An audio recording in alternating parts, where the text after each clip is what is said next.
ಕೃತಿಕಾ ರೆಡ್ಡಿ ಕೊಲೆ ಪ್ರಕರಣಕ್ಕೆ ಸಂಬಂಧಪಟ್ಟಂತೆ ಸಾಕಷ್ಟು ವಿಚಾರಗಳು ಇಲ್ಲಿ ಚರ್ಚೆ ಆಗ್ತದೆ. ಮಾರತಳ್ಳಿ ಪೊಲೀಸರು ಈಗ ತನಿಖೆ ನಡೆಸಿದ್ದಾರೆ. ಈ ಒಂದು ಘಟನೆ ನಡೆದು 6 ತಿಂಗಳಾದ್ಮೇಲೆ ಇದು ಕೊಲೆ ಅಂತೇಳಿ ಗೊತ್ತಾಗಿದೆ. ಹೀಗಾಗಿ ಸಾಕಷ್ಟು ಚರ್ಚೆ ಆಗ್ತಿದೆ. ಮತ್ತೆ ಆ ಕೊಲೆಗೆ ಕಾರಣ ಏನು ಅನ್ನುವಂಥದ್ದು, ಮೋಟಿವ್ ಏನು ಅನ್ನೋಂಥದ್ದು ಇನ್ನೂ ಕೂಡ ಗೊತ್ತಾಗಿಲ್ಲ.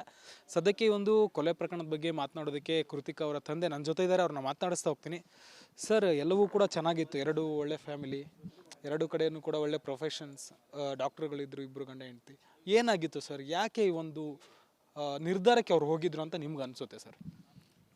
ಈಗ ಅದ್ರ ಬಗ್ಗೆ ಹೇಳಬೇಕು ಅಂದರೆ, ಈಗ ಫಸ್ಟಿಂದನೂ ಮಗಳು ಮದುವೆ ಆದಾಗಿಂದನೂ ನಮಗೆ ಒಂದು ಅಕ್ಟೋಬರ್ ತಿಂಗಳ ತನಕ ಚೆನ್ನಾಗೇ ಇದ್ದರು. ಅಕ್ಟೋಬರ್ ತಿಂಗಳು ನಾವು ಯಾವಾಗ ನಾನು ಕ್ಲಿನಿಕ್ ಓಪನ್ ಮಾಡಬೇಕು ಇಲ್ಲಿ ಅಂತ ಮಗಳು ಇಲ್ಲೆಲ್ಲ ನಾವು ಏರ್ಪಾಟ್ ಮಾಡ್ಕೊಂಡಿದ್ವೋ, ಅವಾಗಿಂದ ಸ್ವಲ್ಪ ಚೇಂಜಸ್ ಆಗ್ತಾ ಬಂತು. ಅವರಲ್ಲಿ ಸ್ವಲ್ಪ ಅವನು ಸಹಕರಿಸಿಲ್ಲ, ಯಾವುದಕ್ಕೂ ಸಹಕಾರ ಮಾಡಿಲ್ಲ.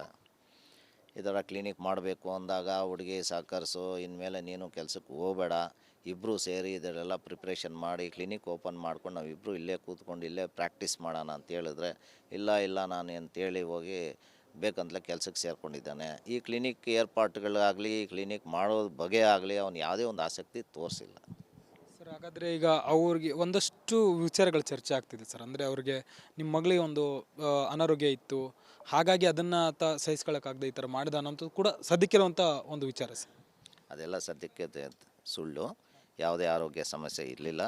ಲಾಸ್ಟ್ ತನಕ ಶಿ ವಾಸ್ ವೆರಿ ಫೈನ್. ಯಾವುದೇ ಸಮಸ್ಯೆ ಇರಲಿಲ್ಲ. She was very fine. She was eating well, everything well, ಏನೂ ಇರಲಿಲ್ಲ. ಸೊ ಇದೆಲ್ಲ ಸುಳ್ಳು ಮಾಹಿತಿ ಅನಿಸುತ್ತೆ ಸರ್. ಈಗ ಅಂದರೆ ಬರೀ ಹಾಸ್ಪಿಟಲ್ ಓಪನ್ ಮಾಡುವಂಥ ವಿಚಾರಕ್ಕೆ ಮಾತ್ರ ಹಿಂಗಾಯ್ತಾ, ಅಥವಾ ಬೇರೆ ಏನಾದರೂ ಕಾರಣ ಇದೆಯಾ? ಮುಂಚೆ ಏನಾದರೂ ಜಗಳ ಆಗೋದು?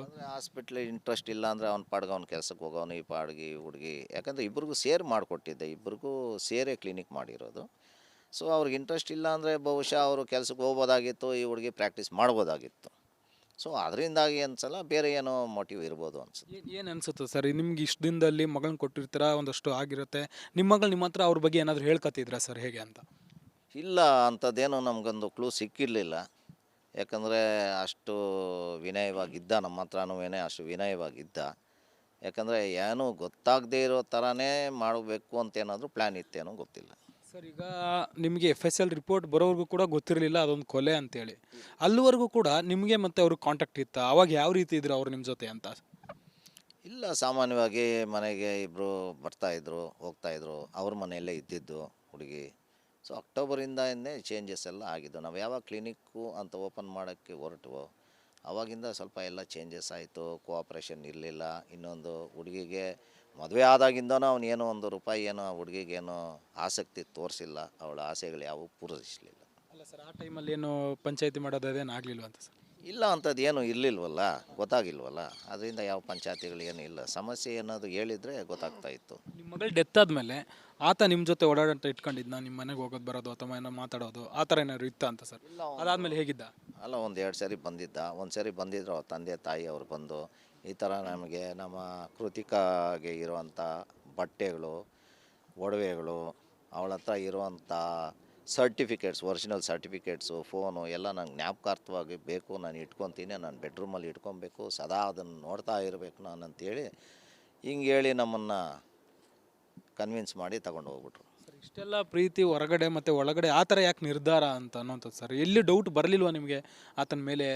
ಆದಮೇಲೂ ಕೂಡ ಡೌಟ್ ಬರಲಿಲ್ವ ಅಂತ ಸರ್? ಇಲ್ಲ, ಆ ಥರ ಯಾವುದು ಕಾಣಿಸ್ಲೇ ಇಲ್ಲ. ಯಾಕಂದರೆ ಆ ಥರ ವಿನಯವಾಗಿ ಇದ್ದ. ಅದರಿಂದನೇ ನಮ್ಗೆ ಆ ಥರ ಏನು ಕಾಣಿಸಿಲ್ಲ. ಈಗ FSL ರಿಪೋರ್ಟ್ ಬಂದ ಮೇಲೆ ನಮಗೂ ನಿಖರವಾಗಿ ಗೊತ್ತಾಗಿದ್ದು ಇವನೇ ಈ ಥರ ಕೆಲಸ ಮಾಡಿದ್ದು ಅಂತ. ಸರ್, ಬೇರೆ ಏನಾದರೂ ಆತನಿಗೆ ಬೇರೆ ಮಹಿಳೆ ಜೊತೆ ಸಂಬಂಧ ಆಗಿರ್ಬೋದು, ಫ್ರೆಂಡ್ಶಿಪ್ ಆಗಿರ್ಬೋದು, ಆ ಥರ ಏನಾದರೂ ನಿಮಗೆಲ್ಲಾದರೂ ಗೊತ್ತಾಗಿದೆಯಾ? ಆ ಥರ ಏನಾದ್ರು ಇತ್ತಾ ಅಂತ ಸರ್? ಇಲ್ಲ, ನಮಗೆ ಮೊದಲು ಗೊತ್ತೇ ಇರಲಿಲ್ಲ ಇವೆಲ್ಲ ಏನು ಒಂದು ಏನಂತ ವ್ಯವಹಾರಗಳು ಯಾರೂ ಹೇಳೂ ಇಲ್ಲ ನಮಗೆ.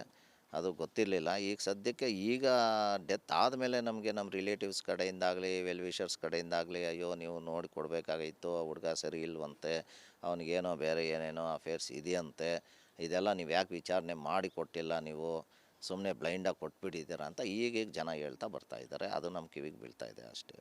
ಅದನ್ನು ತನಿಖೆಯಲ್ಲಿ ನಾವು ತಿಳ್ಕೊಬೇಕಾಗಿದೆ. ಸರ್, FSL ರಿಪೋರ್ಟ್ ಬಂದಮೇಲೆ ಅವ್ರ ಫ್ಯಾಮಿಲಿಯವರು ನಿಮಗೇನಾದರೂ ಹೇಳೋದು ಅಥವಾ ಏನೋ ಮಾತುಕತೆ ಆಯ್ತಾ ಸರ್ ಅದಾದಮೇಲೆ ಅಂತ ಸರ್? ಇಲ್ಲ, ಏನೋ ಅಂಥದ್ದು ಏನಾಗಿಲ್ಲ. ಏನೋ ದೇವರು ಕಿತ್ಕೊಂಬಿಟ್ನಪ್ಪ, ಈ ಥರ ಆಗೋಯ್ತು, ಏನು ಮಾಡೋದು ಅಂಥೇಳಿ ಇಷ್ಟೇ ಹೇಳ್ತಾ ಇದ್ರೆ ಹೊರತು ಇನ್ನೇನು ಹೇಳಿಲ್ಲ. ಈಗ ನಿಮ್ಮ ಮುಂದಿನ ಒಂದು ಪ್ರಶ್ನೆ ಏನು ಸರ್, ಮುಂದಿನ ಹೋರಾಟ ಏನು ಸರ್? ಯಾಕಂದರೆ ಈಗ ಮಗಳನ್ನ ಕಳ್ಕೊಂಡಿದ್ದೀರಾ, ನೀವು ಆತನ ನಂಬಿ ಕೊಟ್ಟಿದ್ರಿ, ಈಗ ಆತನೇ ಈ ರೀತಿ ಮಾಡಿದಾನೆ ಅಂತ ಗೊತ್ತಾದ್ಮೇಲೆ ನೀವು ಅದನ್ನ ಯಾವ ಥರ ನೋಡ್ತಿದ್ದೀರಿ ಸರ್?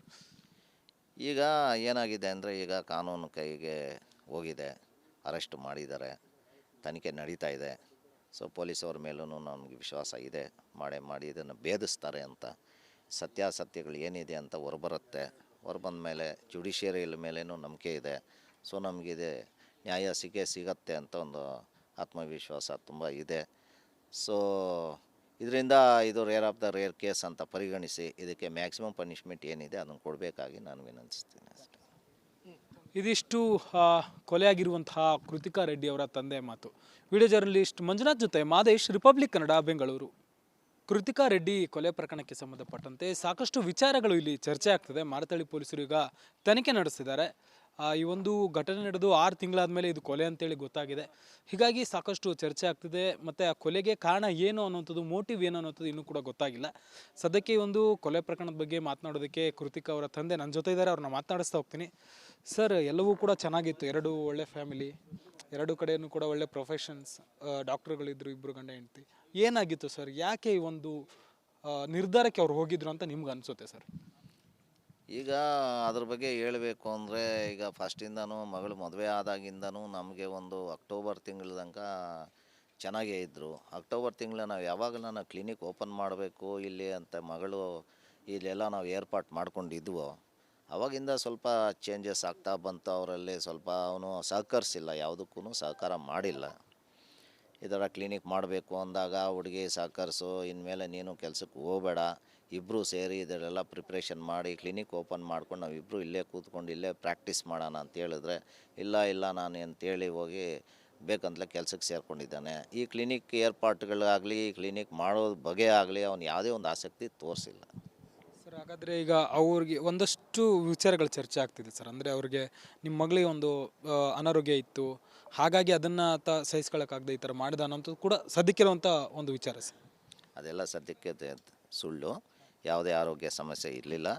ಲಾಸ್ಟ್ ತನಕ ಶಿ ವಾಸ್ ವೆರಿ ಫೈನ್, ಯಾವುದೇ ಸಮಸ್ಯೆ ಇರಲಿಲ್ಲ. She was very fine, she was eating well, everything well, ಏನೂ ಇರಲಿಲ್ಲ.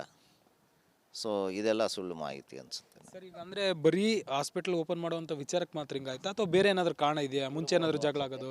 ಹಾಸ್ಪಿಟ್ಲ್ ಇಂಟ್ರೆಸ್ಟ್ ಇಲ್ಲ ಅಂದರೆ ಅವ್ನ ಪಾಡ್ಗೆ ಅವ್ನು ಕೆಲಸಕ್ಕೆ ಹೋಗೋನು, ಈ ಪಾಡ್ಗೆ ಹುಡುಗಿ. ಯಾಕಂದರೆ ಇಬ್ರಿಗೂ ಸೇರಿ ಮಾಡಿಕೊಟ್ಟಿದ್ದೆ, ಇಬ್ರಿಗೂ ಸೇರೇ ಕ್ಲಿನಿಕ್ ಮಾಡಿರೋದು. ಸೊ ಅವ್ರಿಗೆ ಇಂಟ್ರೆಸ್ಟ್ ಇಲ್ಲ ಅಂದರೆ ಬಹುಶಃ ಅವರು ಕೆಲಸಕ್ಕೆ ಹೋಗ್ಬೋದಾಗಿತ್ತು, ಈ ಹುಡುಗಿ ಪ್ರಾಕ್ಟೀಸ್ ಮಾಡ್ಬೋದಾಗಿತ್ತು.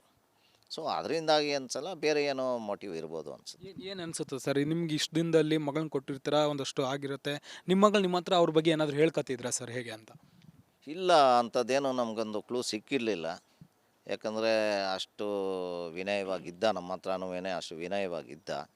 ಯಾಕಂದರೆ ಏನೂ ಗೊತ್ತಾಗದೇ ಇರೋ ಥರನೇ ಮಾಡಬೇಕು ಅಂತೇನಾದರೂ ಪ್ಲ್ಯಾನ್ ಇತ್ತೇನೋ ಗೊತ್ತಿಲ್ಲ ಸರ್. ಈಗ ನಿಮಗೆ FSL ರಿಪೋರ್ಟ್ ಬರೋವರೆಗೂ ಕೂಡ ಗೊತ್ತಿರಲಿಲ್ಲ ಅದೊಂದು ಕೊಲೆ ಅಂತೇಳಿ. ಅಲ್ಲಿವರೆಗೂ ಕೂಡ ನಿಮಗೆ ಮತ್ತು ಅವ್ರಿಗೆ ಕಾಂಟ್ಯಾಕ್ಟ್ ಇತ್ತಾ? ಅವಾಗ ಯಾವ ರೀತಿ ಇದ್ರು ಅವ್ರು ನಿಮ್ಮ ಜೊತೆ ಅಂತ? ಇಲ್ಲ, ಸಾಮಾನ್ಯವಾಗಿ ಮನೆಗೆ ಇಬ್ಬರು ಬರ್ತಾಯಿದ್ರು, ಹೋಗ್ತಾಯಿದ್ರು. ಅವ್ರ ಮನೆಯಲ್ಲೇ ಇದ್ದಿದ್ದು ಹುಡುಗಿ. ಸೊ ಅಕ್ಟೋಬರಿಂದನೇ ಚೇಂಜಸ್ ಎಲ್ಲ ಆಗಿದ್ದು. ನಾವು ಯಾವಾಗ ಕ್ಲಿನಿಕ್ಕು ಅಂತ ಓಪನ್ ಮಾಡೋಕ್ಕೆ ಹೊರಟುವೋ ಆವಾಗಿಂದ ಸ್ವಲ್ಪ ಎಲ್ಲ ಚೇಂಜಸ್ ಆಯಿತು. ಕೋಆಪ್ರೇಷನ್ ಇರಲಿಲ್ಲ. ಇನ್ನೊಂದು ಹುಡುಗಿಗೆ ಮದುವೆ ಆದಾಗಿಂದನೂ ಅವನು ಏನೋ ₹1 ಏನೋ ಹುಡುಗಿಗೇನೋ ಆಸಕ್ತಿ ತೋರಿಸಿಲ್ಲ. ಅವಳ ಆಸೆಗಳು ಯಾವುವು ಪೂರೈಸಲಿಲ್ಲ. ಅಲ್ಲ ಸರ್, ಆ ಟೈಮಲ್ಲಿ ಏನು ಪಂಚಾಯತಿ ಮಾಡೋದು ಅದೇನು ಆಗಲಿಲ್ವ ಅಂತ ಸರ್? ಇಲ್ಲ, ಅಂಥದ್ದು ಏನೂ ಇರಲಿಲ್ವಲ್ಲ, ಗೊತ್ತಾಗಿಲ್ವಲ್ಲ. ಅದರಿಂದ ಯಾವ ಪಂಚಾಯತಿಗಳು ಏನೂ ಇಲ್ಲ. ಸಮಸ್ಯೆ ಏನಾದರೂ ಹೇಳಿದರೆ ಗೊತ್ತಾಗ್ತಾ ಇತ್ತು. ನಿಮ್ಮ ಮಗಳು ಡೆತ್ ಆದಮೇಲೆ ಆತ ನಿಮ್ಮ ಜೊತೆ ಓಡಾಡಂತ ಇಟ್ಕೊಂಡಿದ್ದ, ನಿಮ್ಮ ಮನೆಗೆ ಹೋಗೋದು ಬರೋದು ಅಥವಾ ಏನೋ ಮಾತಾಡೋದು ಆ ಥರ ಏನಾದ್ರು ಇತ್ತಾ ಅಂತ ಸರ್? ಅದಾದಮೇಲೆ ಹೇಗಿದ್ದ? ಅಲ್ಲ, 1-2 ಸರಿ ಬಂದಿದ್ದ. ಒಂದು ಸರಿ ಬಂದಿದ್ರು ಅವ್ರ ತಂದೆ ತಾಯಿ ಅವ್ರು ಬಂದು ಈ ಥರ ನಮಗೆ ನಮ್ಮ ಕೃತಿಕಾಗೆ ಇರುವಂಥ ಬಟ್ಟೆಗಳು, ಒಡವೆಗಳು, ಅವಳ ಹತ್ರ ಇರುವಂಥ ಸರ್ಟಿಫಿಕೇಟ್ಸ್, ಒರಿಜಿನಲ್ ಸರ್ಟಿಫಿಕೇಟ್ಸು, ಫೋನು ಎಲ್ಲ ನಂಗೆ ಜ್ಞಾಪಕಾರ್ಥವಾಗಿ ಬೇಕು, ನಾನು ಇಟ್ಕೊತೀನಿ, ನಾನು ಬೆಡ್ರೂಮಲ್ಲಿ ಇಟ್ಕೊಬೇಕು, ಸದಾ ಅದನ್ನು ನೋಡ್ತಾ ಇರಬೇಕು ನಾನು ಅಂತೇಳಿ ಹಿಂಗೆ ಹೇಳಿ ನಮ್ಮನ್ನು ಕನ್ವಿನ್ಸ್ ಮಾಡಿ ತಗೊಂಡು ಹೋಗ್ಬಿಟ್ರು. ಸರ್, ಇಷ್ಟೆಲ್ಲ ಪ್ರೀತಿ ಹೊರಗಡೆ ಮತ್ತು ಒಳಗಡೆ ಆ ಥರ ಯಾಕೆ ನಿರ್ಧಾರ ಅಂತ ಅನ್ನೋಂಥದ್ದು ಸರ್? ಎಲ್ಲಿ ಡೌಟ್ ಬರಲಿಲ್ವ ನಿಮಗೆ ಆತನ ಮೇಲೆ? ಆದಮೇಲೂ ಕೂಡ ಡೌಟ್ ಬರಲಿಲ್ವ ಅಂತ ಸರ್?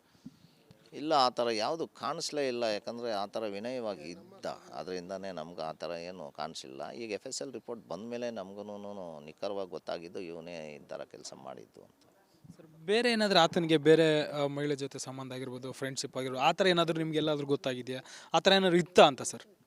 ಇಲ್ಲ, ನಮಗೆ ಮೊದಲು ಗೊತ್ತೇ ಇರಲಿಲ್ಲ ಇವೆಲ್ಲ ಏನು ಒಂದು ಏನಂತ ವ್ಯವಹಾರಗಳು ಯಾರೂ ಹೇಳೂ ಇಲ್ಲ ನಮಗೆ, ಅದು ಗೊತ್ತಿರಲಿಲ್ಲ. ಈಗ ಸದ್ಯಕ್ಕೆ ಈಗ ಡೆತ್ ಆದಮೇಲೆ ನಮಗೆ ನಮ್ಮ ರಿಲೇಟಿವ್ಸ್ ಕಡೆಯಿಂದಾಗಲಿ ವೆಲ್ ವಿಷರ್ಸ್ ಕಡೆಯಿಂದಾಗಲಿ ಅಯ್ಯೋ ನೀವು ನೋಡಿ ಕೊಡಬೇಕಾಗಿತ್ತು, ಹುಡುಗ ಸರಿ ಇಲ್ವಂತೆ, ಅವನಿಗೇನೋ ಬೇರೆ ಏನೇನೋ ಅಫೇರ್ಸ್ ಇದೆಯಂತೆ, ಇದೆಲ್ಲ ನೀವು ಯಾಕೆ ವಿಚಾರಣೆ ಮಾಡಿ ಕೊಟ್ಟಿಲ್ಲ, ನೀವು ಸುಮ್ಮನೆ ಬ್ಲೈಂಡಾಗಿ ಕೊಟ್ಬಿಟ್ಟಿದ್ದೀರಾ ಅಂತ ಈಗೀಗ ಜನ ಹೇಳ್ತಾ ಬರ್ತಾ ಇದ್ದಾರೆ. ಅದು ನಮ್ಮ ಕಿವಿಗೆ ಬೀಳ್ತಾ ಇದೆ ಅಷ್ಟೇ.